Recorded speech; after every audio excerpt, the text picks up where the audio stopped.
O vídeo de hoje é uma entrevista sobre medidas pragmáticas para lidar com a crise do Covid, os efeitos do isolamento social, quanto tempo isso tudo vai durar. E ele também vai falar sobre as medidas que o Banco Central poderia tomar para evitar que a economia morra. A Nilce vai comandar essa conversa. Vamos lá. A gente tem um entrevistado pra lá de especial. O nosso entrevistado é secretário de Finanças, de Fazenda e Planejamento do Estado de São Paulo. Foi chamado para essa função pelo governador João Dória e ele havia concorrido à presidência em 2018 e antes disso foi chamado para ser ministro da Fazenda no governo Temer, diretor do Banco Central no governo Lula. Com uma extensa carreira internacional, presidiu o Banco Boston e é uma das figuras mais respeitadas na área financeira no mundo. Nós chamamos aqui Henrique Meirelles para falar de economia no momento de crise e muito medo. Obrigada por ter atendido o nosso convite, secretário. Bom dia, é um prazer estar aqui falando com vocês e também com todos aqueles que estão nos assistindo. Comigo também está meu amigo Luiz Pessequini, que é economista e vai me ajudar nessa compreensão. O que a gente quer aqui é entender, destrinçar esse momento para quem não acompanha a economia, para quem não está por dentro da conjuntura, não sabe o que vem por aí. Eu queria conversar agora um pouquinho sobre essas medidas de lockdown. Entre os infectologistas, os virologistas, a comunidade médica científica, a necessidade de parar é urgente. A curva que a gente está conseguindo manter mais ou menos sob controle até há um tempo atrás, agora ela já começa a sair um pouco da nossa melhor projeção. A única saída para isso é o isolamento social, as pessoas dentro de casa. E a gente sabe que isso cria um impacto imediato na economia. A gente tem um número imenso de brasileiros na informalidade que precisam trabalhar hoje para comer hoje. A gente sabe exatamente que vai ter uma tragédia agora, né? Um problema econômico sério agora com as pessoas parando. Só que essas pessoas não querem parar por causa desse problema agora que a gente antevê e não estão calculando o que acontece com a tragédia sanitária, com a crise de saúde de fato acontecendo com as piores projeções possíveis. E eu acho que é importante a gente dar essa projeção, secretário. Existe algum estudo, algum número que consolide essa ideia de que fechar agora é melhor do que fechar depois? Olha, existe, sim. Como você disse muito bem, não há precisão nesse caso, porque vai depender muito do comportamento das pessoas.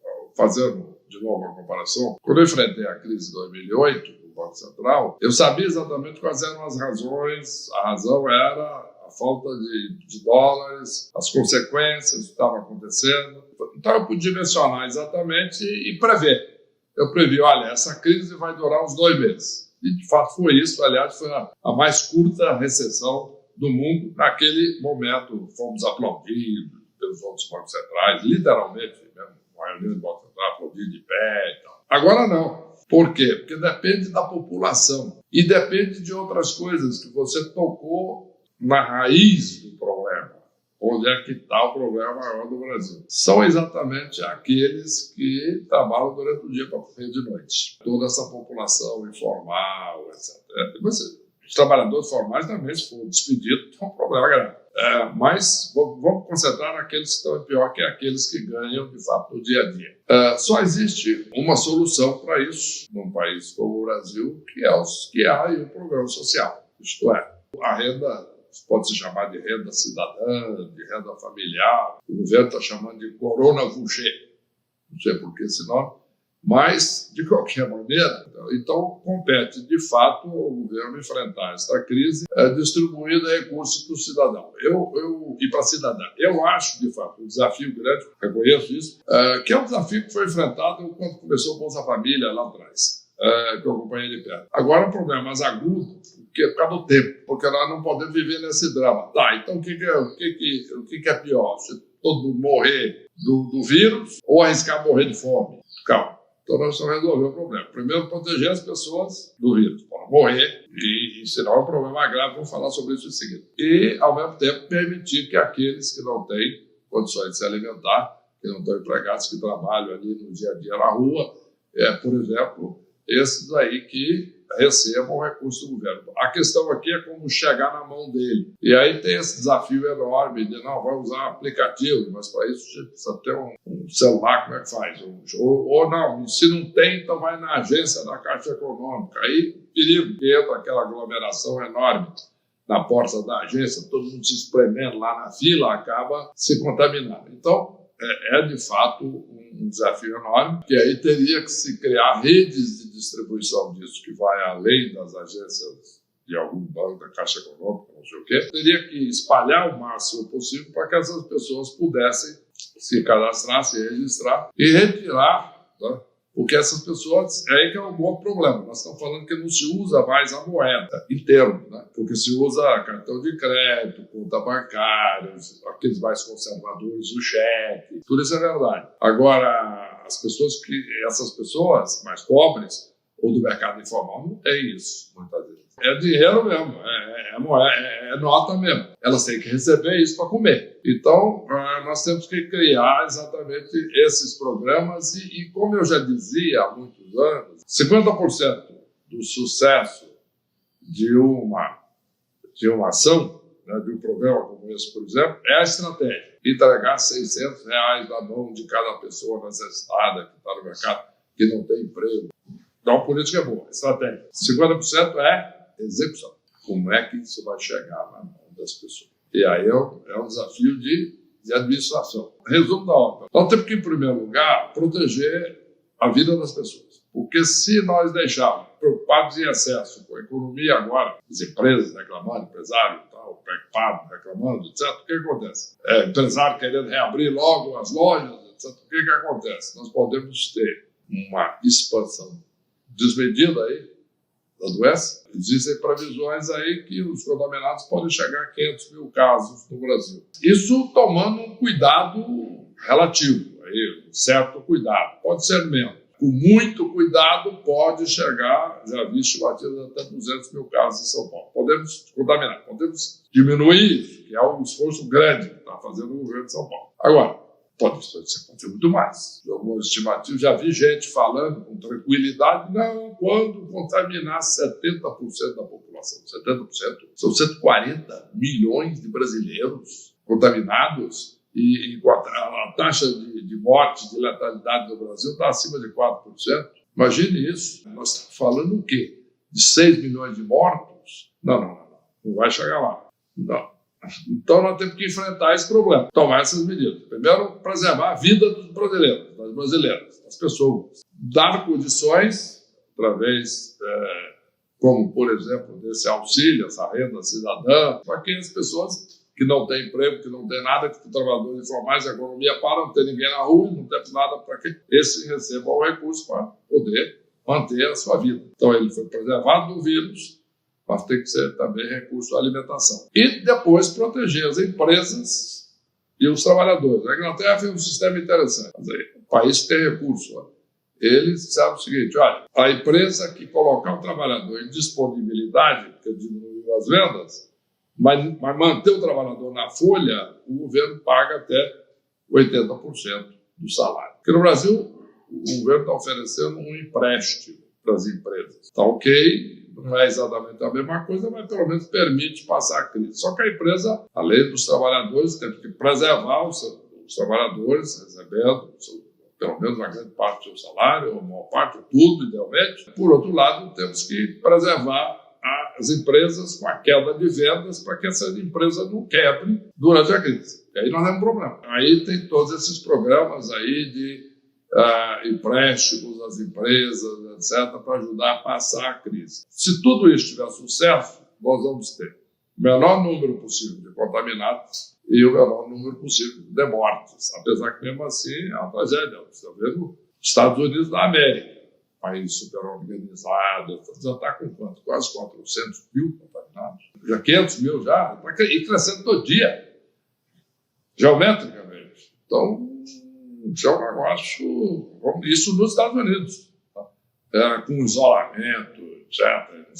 Eles têm uma outra coisa importante lá, no entanto, é importante deixar claro isso. As informações, os dados, os números americanos, no geral, em tudo, são bastante precisos. Não é necessariamente o caso de muitos outros países. Quer dizer, é surpreendente, de certa forma, a gente vê esse número de infectados e mortos em Nova York, aquilo ali parar é uma coisa impensável, talvez, né? E se de fato a cidade parou. O Trump alguns meses atrás não estava levando muito a sério, o que parecia, enfim. Muita gente fala do sistema de saúde americano ser um sistema privado, talvez tenha dificultado um pouco, gerado um pouco de receio nas pessoas de ter ido fazer exames, e por a gente ter um sistema público no Brasil, assim, eu e a Nilce estamos aqui no Canadá também, um sistema público no Canadá, e isso pode ter ajudado um pouco. Você já viu algum estudo, alguma coisa com relação a isso? É uma opinião que você considera pertinente? Olha, é pertinente, sim, no seguinte aspecto. Não há dúvida de que, aparentemente, né,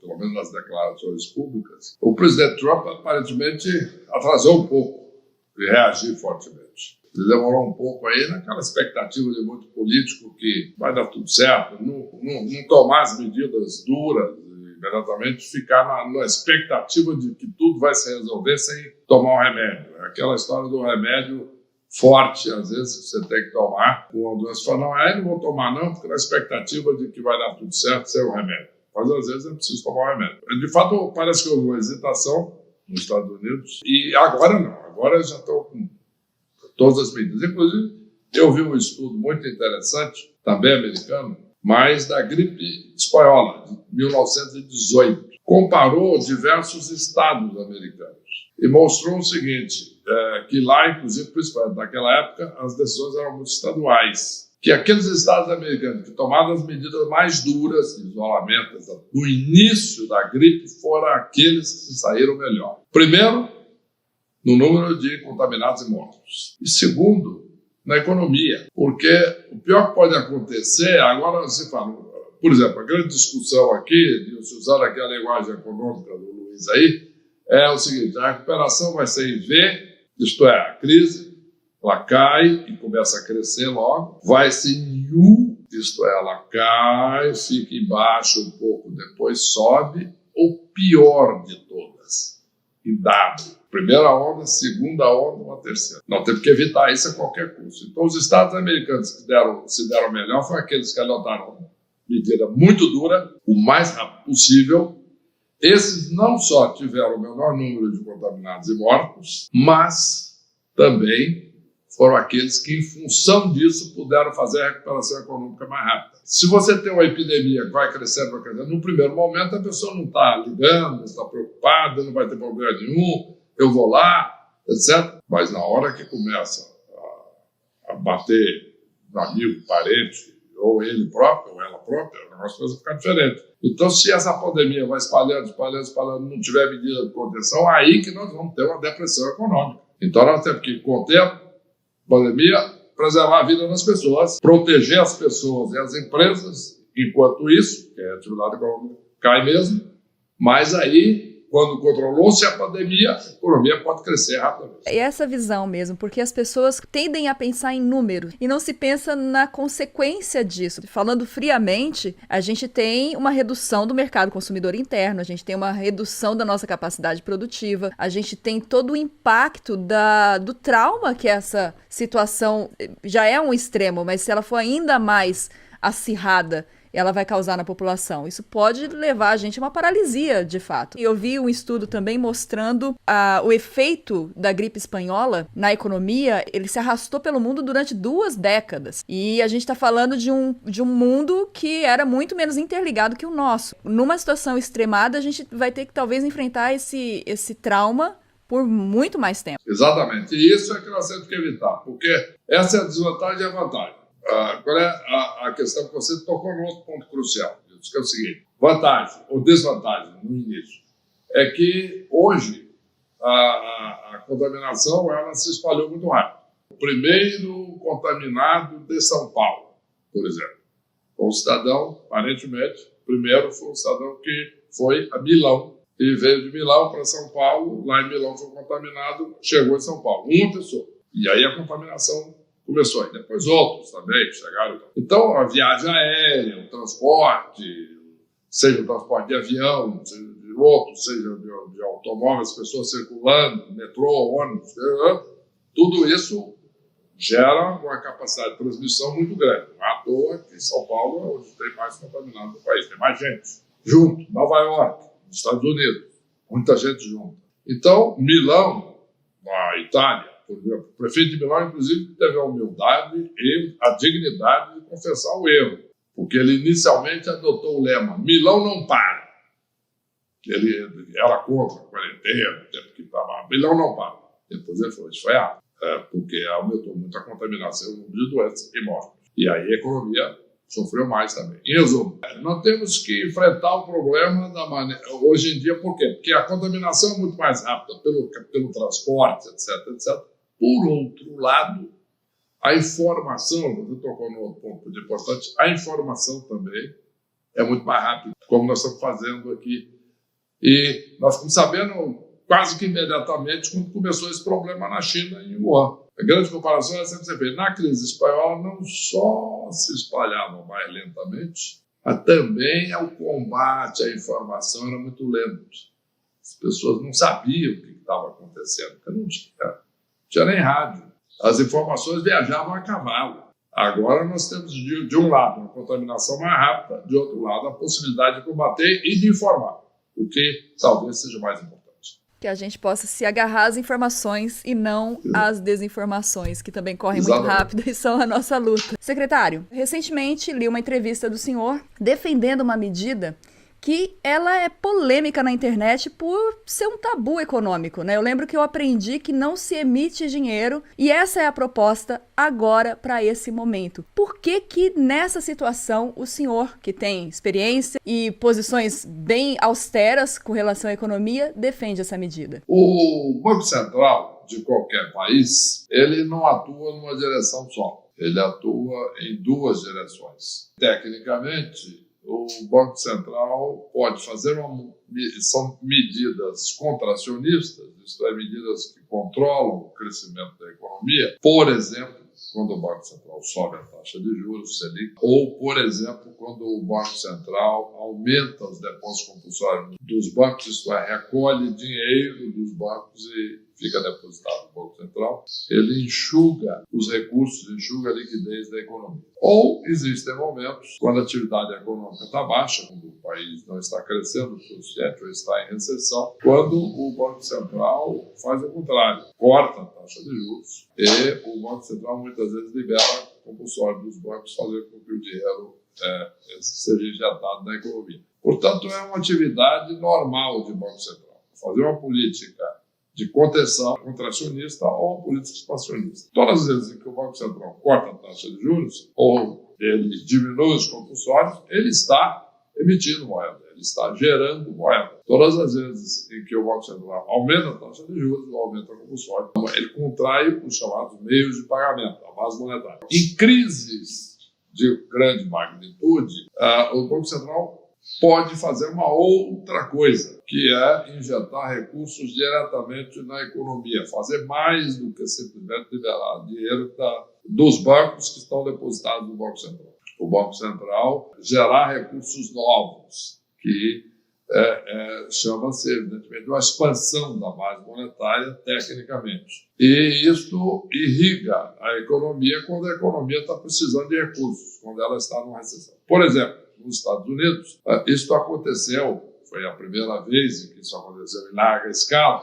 Antigamente, de fato, era tabu, tanto que em 1929 o país entrou numa depressão e o Banco Central americano ficou com medo de agir, etc. Depois de aprender muito durante várias décadas, quando houve a crise de 2007 nos Estados Unidos, em 2008 o país entrou no buraco, então o presidente do Banco Central americano, do Fed, chamado Ben Bernanke, que eu conheci bem, era na época também presidente do Banco Central, só aqui no Brasil, o Ben Bernanke anunciou uma nova política, que o Fed iria comprar títulos do governo federal americano que estava na mão de empresas, bancos, fundos, pessoas, etc. E que isso é exatamente uma forma de gerar recursos, de expandir a base monetária, de injetar recursos no sistema. E ele, inclusive, usou uma figura de linguagem para expressar isso. Ele chamou, em inglês, o que ele ia distribuir o helicopter money, jogar dinheiro de helicóptero em cima do país. Evidentemente que ele não quis dizer isso literalmente. Ele não saiu com o helicóptero em cima das cidades americanas jogando dólar no meio da rua. Não foi isso que ele fez. Mas ele usou essa figura de linguagem para expressar que o Fed, o Banco Central Americano, o Federal Reserve, ele tinha que expandir de uma forma sem precedentes os meios de pagamento. Então ele começou a comprar título e chegou a injetar mais de $1 trilhão na economia. O que isso sinalizou foi uma outra fase da política monetária mundial. O seguinte, evidentemente, os bancos centrais aprenderam a contrair a moeda em momentos de inflação subindo. Então, o Banco Central atua, sobe a taxa de juros, aumenta a compulsória de banco, recolhe moeda. Numa crise muito forte, que poderia, em 2007, ser igual à crise de 29 nos Estados Unidos, em 1929, para evitar isso, aprendendo as lições da história, o Fed, então, adotou o quantitative easing, que é exatamente fazer o contrário. Não só cortar a taxa de juros, mas injetar recursos da economia, comprando papéis que estão disponíveis no mercado. Parafraseando essa frase do presidente do Banco Central americano, Ben Bernanke, eu disse que era o momento do Banco Central do Brasil imprimir dinheiro. Evidentemente, tal qual o Ben Bernanke usou helicopter money, eu não quis dizer, evidentemente, literalmente, que o Banco Central ia assumir o controle da Casa da Moeda e começar a imprimir nota de real, porque, inclusive, hoje nem se usa mais em grande escala. A nota física, hoje em dia, tudo cartão de crédito, sistema de pagamento eletrônico, etc. Ou até aqueles mais conservadores ainda usam cheque. Mas, de qualquer maneira, é uma figura de expressão que mostra que é um momento onde a economia precisa de recursos, precisa de liquidez. No Brasil, em virtude dessa crise. Por exemplo, para vocês terem uma ideia, nós temos aqui em São Paulo uma instituição financeira do governo chamada Banco Desenvolve São Paulo, que presta recursos para pequenas e médias empresas e microempresas também. Este banco recebeu em março 10 vezes mais o número de pedidos de crédito do que tinha recebido na média dos meses anteriores. Explodiu. E eu ontem fiz uma reunião, participei de uma reunião com presidentes de grandes instituições financeiras brasileiras, que todos disseram a mesma coisa de forma independente. Explodiu o número de empresas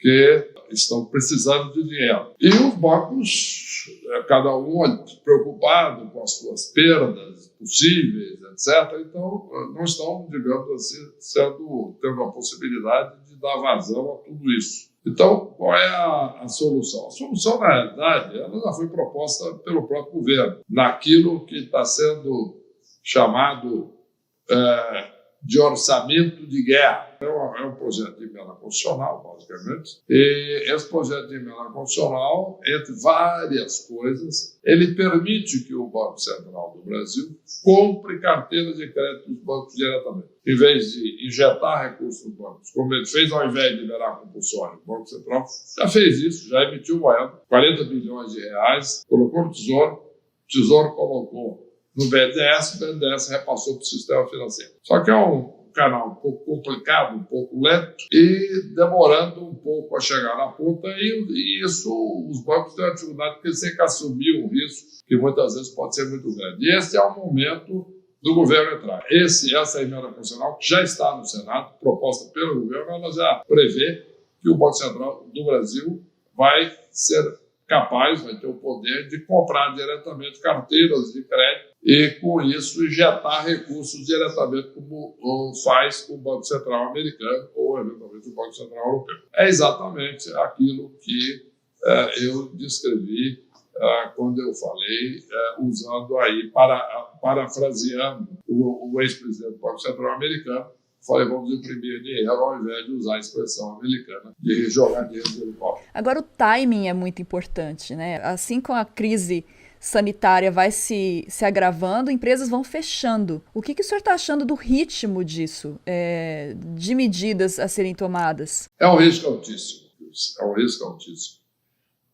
Eu acho que as ações precisam ser muito rápidas, por isso é que eu usei a expressão forte, que gerou tanta repercussão. Cada momento tem a sua necessidade. O Brasil já teve momentos contrários, momentos de hiperinflação. Era o oposto. Excesso de recursos de circulação, o Banco Central emitindo moeda sem controle. O Plano Real de Em 1994, 25 anos atrás, o Banco Central controlou esse assunto. Mas a dívida pública continuou crescendo muito, a inflação voltou a subir. Quando eu subi o Banco Central em 2003, por exemplo, a inflação chegou a 17% em 12 meses. É uma inflação alta, altíssima.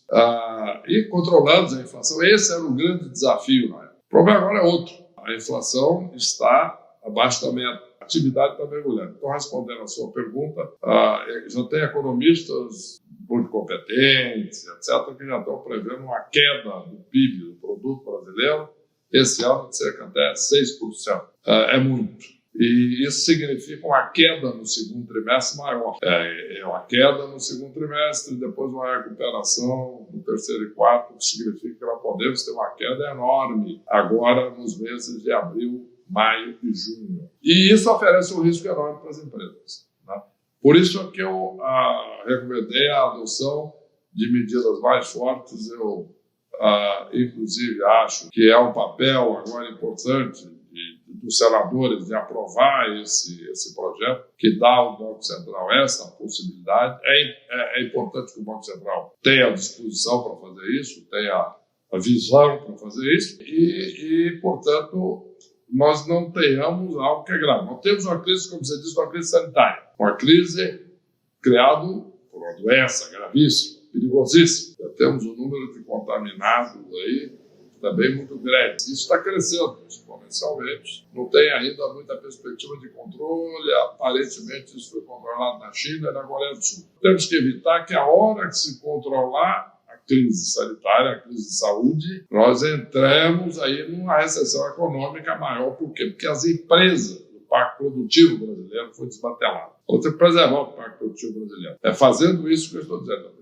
Comprando o Banco Central, por exemplo, comprando créditos, o governo federal, o executivo, o Ministério da Economia, repassando recursos para os estados investirem no combate, principalmente agora no combate à pandemia, mas também investindo recursos para preservar. Primeiro, as pessoas que não só precisam não se contaminar, mas se com medo. Aqueles, principalmente, trabalhadores informais, etc. Segundo, as empresas que não têm recursos para manter os trabalhadores, não demitir. Terceiro, para pagar as suas outras despesas, apesar da queda da venda. Com tudo isso, conjugado, nós teremos condições que, uma vez a pandemia entre na sua etapa final, a economia possa retomar rapidamente sem estar desmantelada pela crise.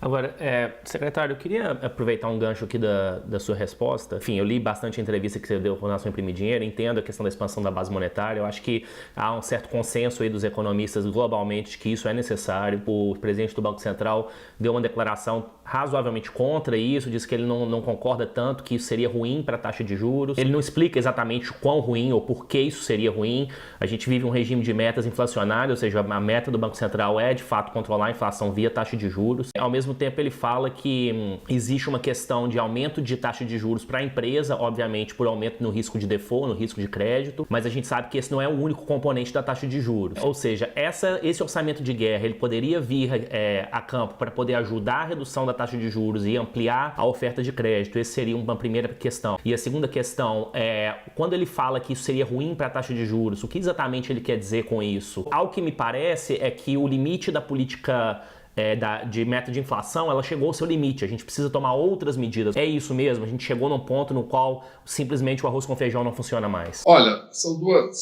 dois passos aí que precisam ser tomados. Evidentemente que o primeiro deles é cortar mais a taxa de juros. Ainda ao contrário do que houve em outros países, o Brasil tem espaço para cortar mais a taxa de juros. Chegar mais próximo daquilo que é o limite zero, quer dizer, no linguajar dos banqueiros centrais mundiais é o zero bound, precisa chegar um pouco mais baixo. Mas além disso, isso não é suficiente, como já mostrou a experiência, principalmente nos Estados Unidos e da Europa em 2007, 2008. Você pode jogar zero e a economia começar a recessão. O Japão foi pior.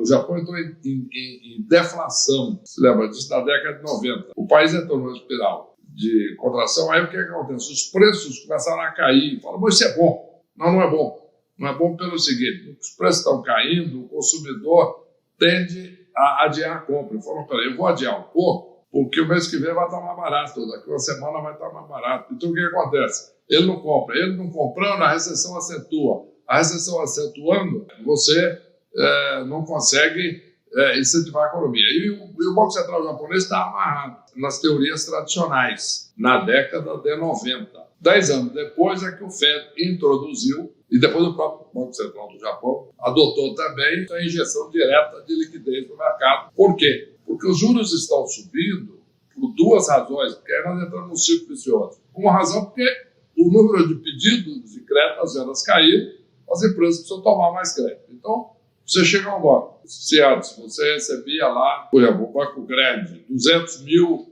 pedidos de empréstimo por mês, de repente você começa a receber 1 milhão, sobe a taxa de juros, né? Porque o dinheiro disponível passa a ser pouco para o tamanho do pedido. Então, primeiro é isso. Segundo, no que as empresas não conseguem empréstimo, elas começam a entrar em dificuldade. Aí aumenta um outro componente, que é o risco das empresas. Então, parafraseando aqui a física, os físicos dizem que em condições normais de temperatura e pressão, quer dizer, uma situação normal, é óbvio, se você injeta mais dinheiro diretamente em circulação, então você precisa aumentar mais a taxa de juros para enxugar esse dinheiro de volta, é evidente.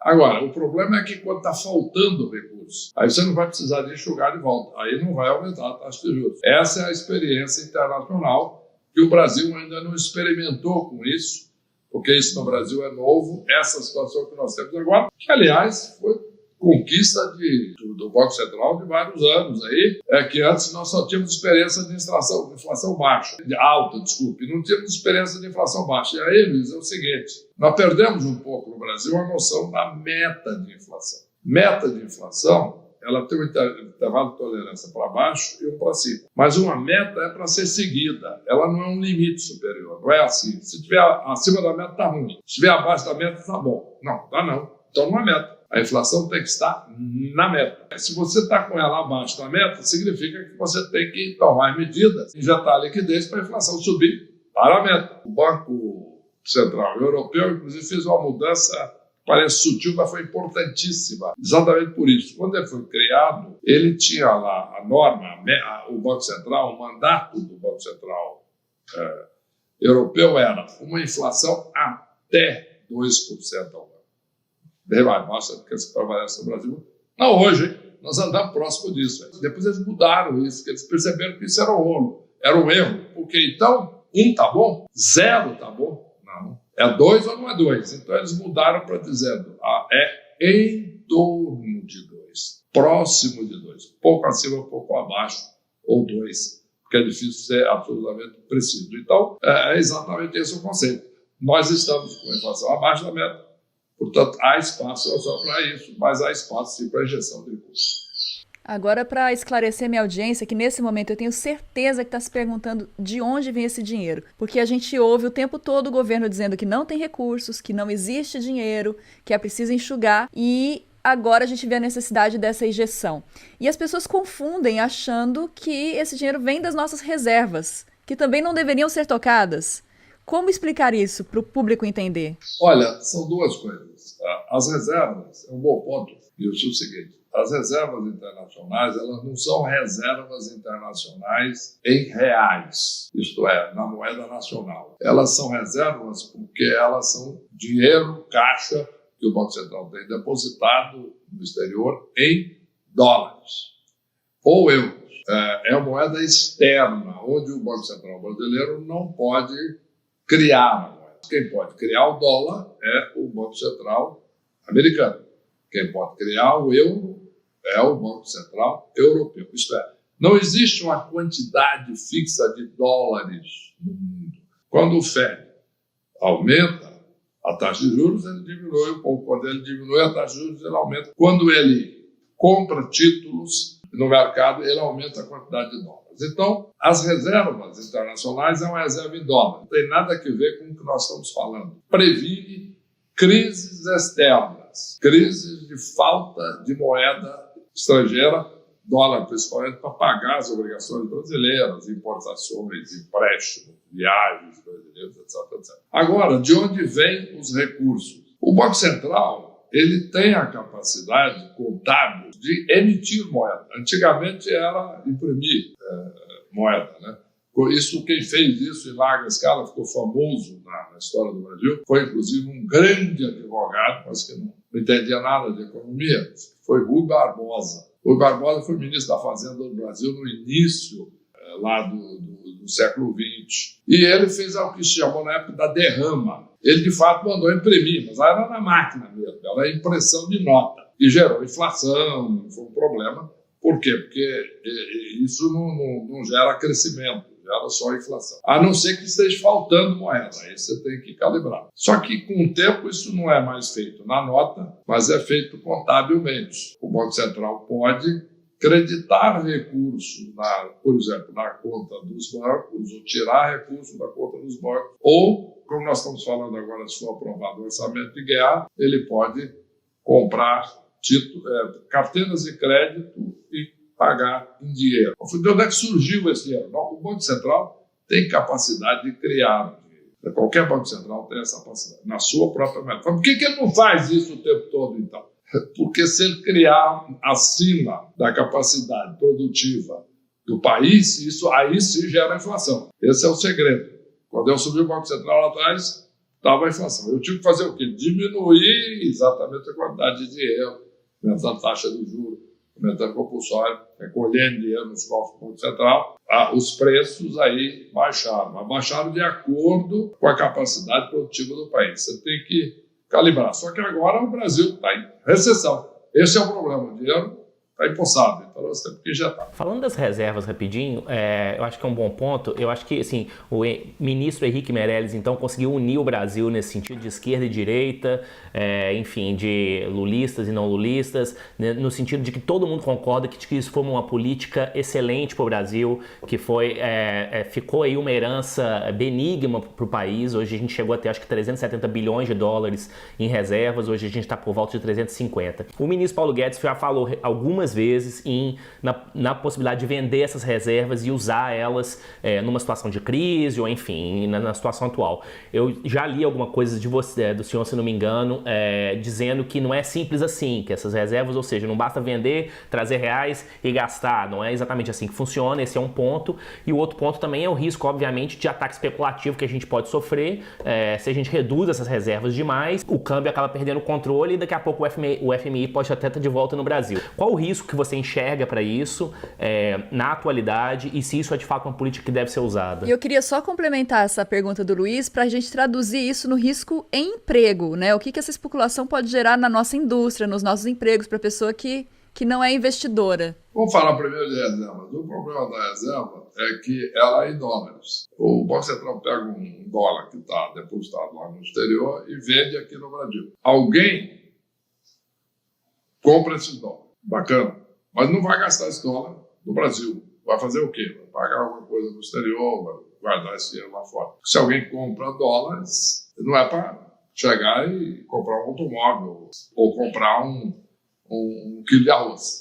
Na realidade, quando o Banco Central vende reservas, ele faz o contrário. Ele enxuga um pouco os meios de pagamento do Brasil. Ele enxuga a quantidade de dinheiro em circulação. Isso, na realidade, pode ser até contracionista, além de criar esse risco que você mencionou. Quer dizer, existiu um grande economista brasileiro chamado Mário Henrique Simons, e ele era um ser muito inteligente, um grande frasista. Era uma época em que o Brasil tinha crises de inflação, mas também tinha crises de câmbio. O que é crise de câmbio? É isso, falta dinheiro, dólar. Falta dinheiro não, falta dólar. E aí o Brasil quer. Nós temos vizinho, está vivendo essa situação de novo. Aí que você falou, aí tem que vir um FMI. O Brasil já passou.